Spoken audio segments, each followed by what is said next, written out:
වයස හදාගත්තත් කිසි ප්‍රශ්නයක් නෑ. මගේ වයස ගොඩක් අය මගේ රසිකයෝ දන්නවා. අවුරුදු 10ක් එක පිට ලංකාවේ ජනප්‍රියම ගායිකාව වෙනවා කියන්නේ මිනිසුන්ගේ ආදරය දිනා ගන්නවා කියන්නේ හරි අමාරුයි.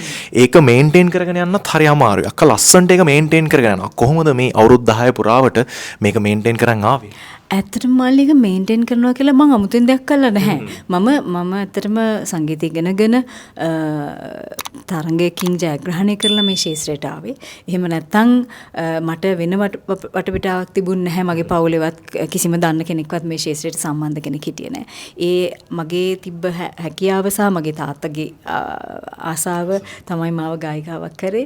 ඉතින් තාත්තා සහ මගේ පවුලේ අය ලොකු කැපකිරීම කරලා තියෙනවා.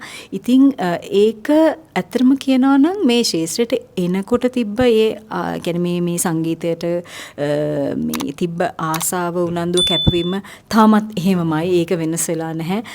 දැන් වසර 25කුත් පහුවෙලා තියෙන අතර මේ 26ක් විතර වෙනවා දැන් මම ශාස්ත්‍රයේ මං ජනප්‍රිය ගායනිකාවක් විදිහට. මේ වයස හදාගන්න එපා මෙහෙම කිව්වා කියලා. වයස හදාගත්තත් කිසි ප්‍රශ්නයක් නෑ. මගේ වයස ගොඩක් අය මගේ රසිකයෝ දන්නවා.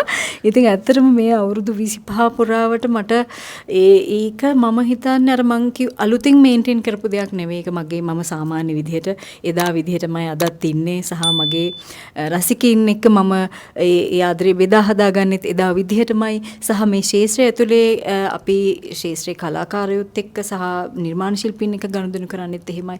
හරි ආදරෙන් කැපවීමෙන් මේ වැඩේ කරන්නේ. ඉතින් ඒක මං හිතනවා ඒ ආදරේ කැපවීම මම මගේ ශාස්ත්‍රයට සහ මගේ රසිකින්ට දෙනවා වගේ මටත් ඒක පෙරලා ආපස්සට ලැබෙනවා.